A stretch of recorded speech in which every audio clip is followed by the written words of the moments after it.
Senhor presidente, senhoras deputadas, senhores deputados, minhas senhoras e meus senhores telespectadores, ouvintes da Rádio FM da Assembleia.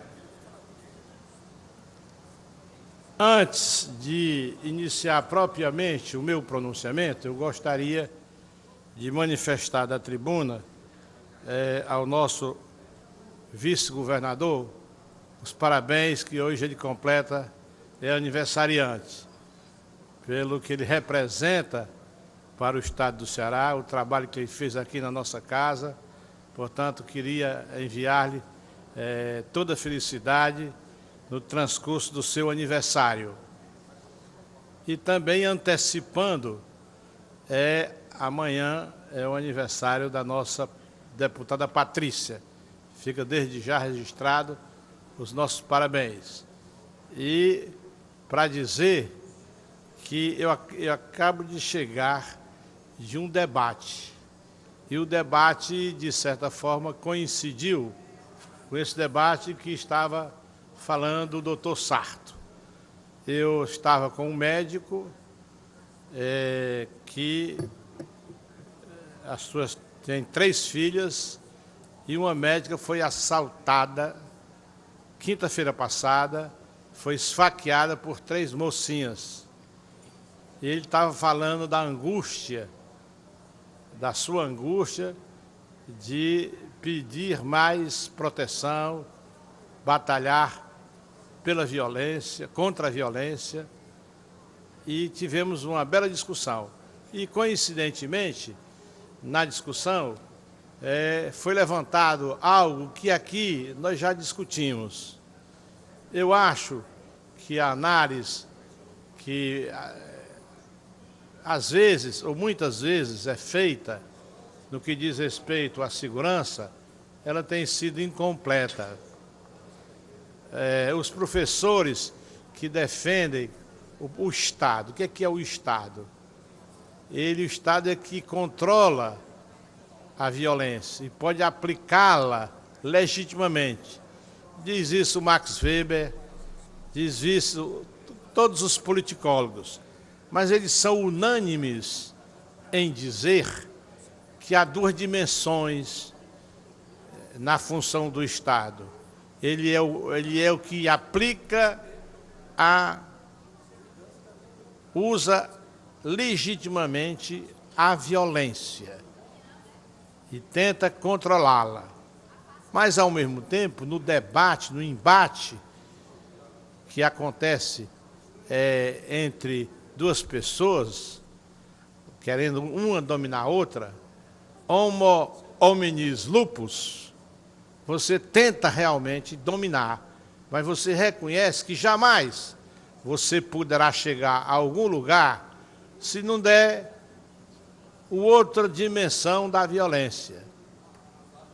Mao Tse-tung dizia que o poder está na ponta do fuzil, mas ele apresentava apenas o aspecto da força, da violência.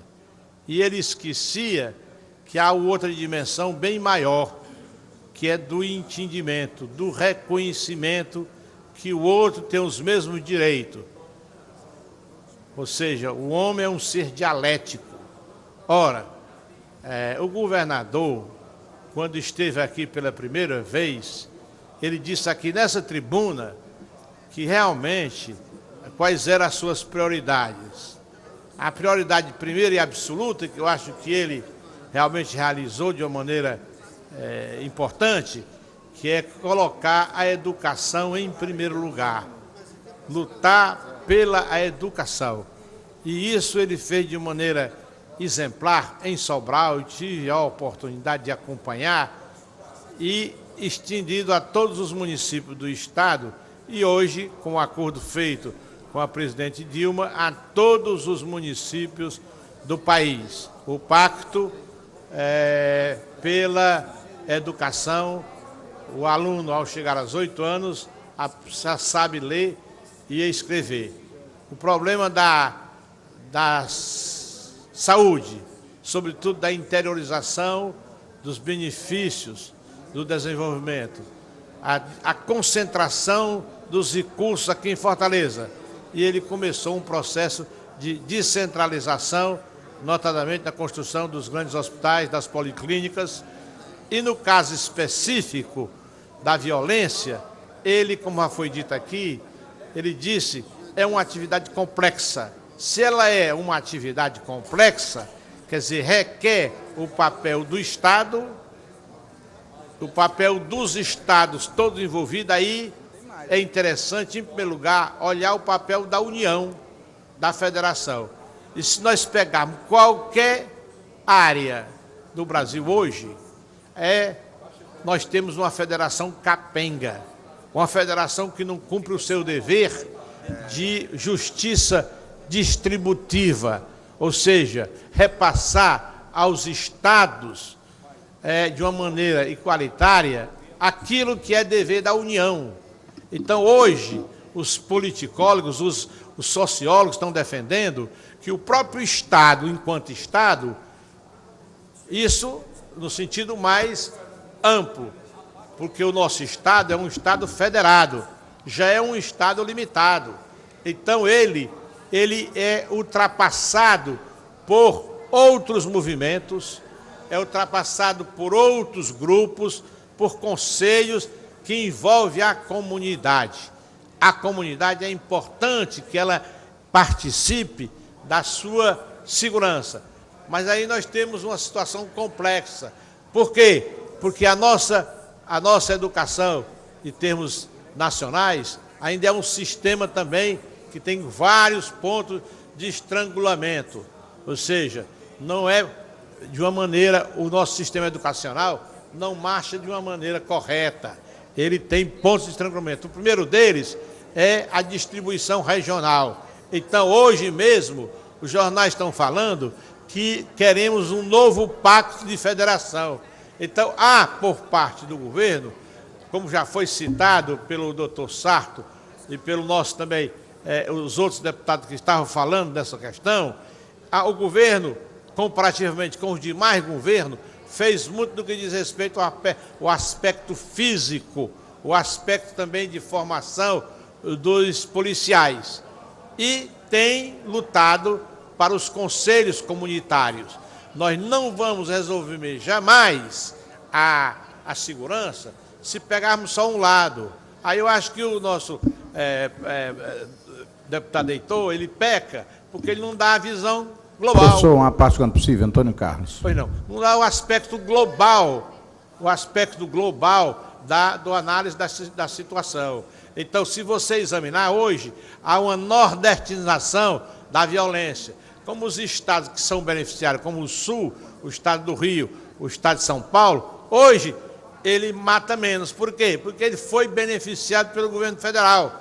Ao contrário, ela está vindo para cá. Vem então para a Bahia, para o Rio Grande do Norte, para Paraíba, há um acréscimo. Agora, por quê? Porque mais do que nunca se coloca aquilo que os politicólogos dizem, você tem que olhar o outro lado.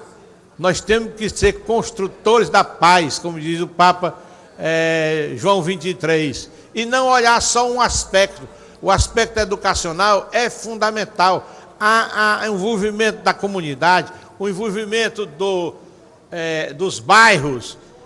O professor Michel Maffezoli, ele fala das tribos, e a tribo tem em si, ele vê que o Estado não pode fazer, o Estado é gigantesco, e ele quer viver com a sua paz interna do grupo. Então, o grupo vai impor a sua paz e também vai controlar a própria violência. Mas tem que ter o concurso da comunidade, o concurso dos conselhos, o concurso para dizer que isso é uma tarefa não só do Estado federado, mas sobretudo do Estado federal, da União, e também envolver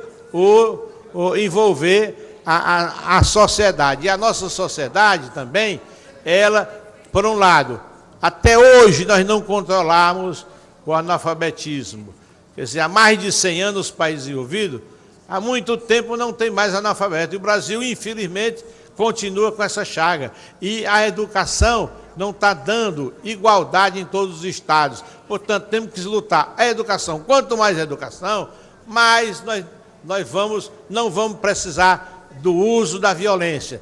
E pega o aspecto do entendimento. O homem, ele tem que evoluir entre a violência e o entendimento, reconhecer que o outro tem o mesmo direito e reconhecer que o governo federal peca por não encaminhar aos estados recursos para poder realmente fazer com que ele enfrente de uma maneira coesa, de uma maneira federativa, essa situação da própria segurança. Tenho a satisfação de passar a palavra para o deputado Antônio Carlos.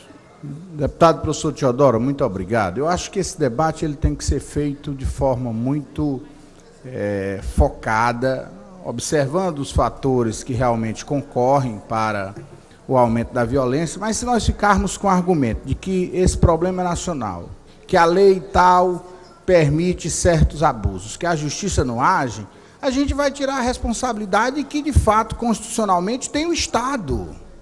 Então a gente não pode... Eu estou falando do Estado aqui, os estados, como entes federados, que têm a responsabilidade, porque senão não estariam lá Polícia Civil e Polícia Militar. Então, mas tem uns estados que são mais beneficiados que outros. Não, mas o que eu quero dizer é o seguinte, há a responsabilidade do Estado. Acho que a primeira coisa que a gente deve ter para atuar, muito obrigado, querida, atuar num problema, é compreender que ele existe e constatá-lo. Daí só repetir também que ele existe. Eu, por exemplo, tenho dado minha modesta contribuição aqui, apresentei a projeto de lei da segurança bancária. Espero que, diante de se dizer, se apresente propostas, a maioria da casa, porque não se trata de um projeto de oposição de situação, a gente possa aprovar. Agora, se está tendo esses investimentos, se, como bem colocou o deputado Júlio, das escolas profissionalizantes, de uma série de ações, inclusive de investimentos no aparelho repressivo. Porque eu também aqui vou fazer certas discordâncias de achar que um policial para cada um quarteirão. Eu discordo dessa tese de um político que tem aqui no nosso estado que vem com essa loucura. Porque muitas vezes quem paga o preço é o preto, é o pobre, é aquele que já é de antemão suspeito pela sua condição social. Então acho que a polícia tem que ser a mediação entre uma polícia comunitária sem descuidar da repressão. Me parece que essa foi a tentativa já final agora do governo. E aí me parece ser muito tarde isso, porque foi um policiamento mais comunitário no primeiro ano, no segundo, acho que a gente começar a debater aí, a gente vai elevar esse nível. E no segundo, uma polícia mais repressiva, com sérios problemas com tropa, e agora me parece que se encontrou um secretário que faça esse meio termo, que tem uma tradição de corregedoria, de ter, me parece, pelo pouco contato que eu tive com ele, de uma compreensão de que quem deve ser punido é quem errou, e não os suspeitos já tradicionais das nossas elites, o preto, o pobre, o desprovido das condições necessárias. Então, acho que, de fato, constatar que a situação é grave, que houve este fracasso, eu acho que é um bom caminho para a gente, no que resta de governo, tentar reverter o mínimo possível na situação. E a comparação entre os estados, elas deve ser feita do modo de vista analítico, porque São Paulo, que tem uma população muito maior do que a nossa, ela, pelos que me tem repassado de dados, tem reduzido a criminalidade. Então, de fato, fazer um corte no nosso estado e dizer o que é que pode ser feito daqui para frente, eu acho que é um bom debate, porque senão a gente não vai reconhecer que, de fato, é um problema, e um problema gravíssimo, e a população sabe do que a gente está falando. Acho que Vossa Excelência colocou alguns termos importantes desse debate, está de parabéns. Muito obrigado. Realmente, como Vossa Excelência fala, nós temos que até reinventar o Estado em todas as suas dimensões e como ele se apresenta na nossa federação, que ela é capenga. Urge mais do que nunca refazer o pacto da federação. Não há outra saída, porque ela é mal posta, ela é mal colocada e os grandes tomam dos pequenos, e nós somos pequenos diante do quadro nacional. Portanto, eu acho que esse elemento que tem que ter as duas partes, reconhecer que a violência é competência do Estado, mas ela é competência também da própria sociedade, da própria comunidade, do próprio bairro, para que ele reconheça, entenda que o outro, o entendimento, quer dizer, da parte, portanto, de buscar a paz, ser construtor da paz, que é que realmente pregou muito tempo o nosso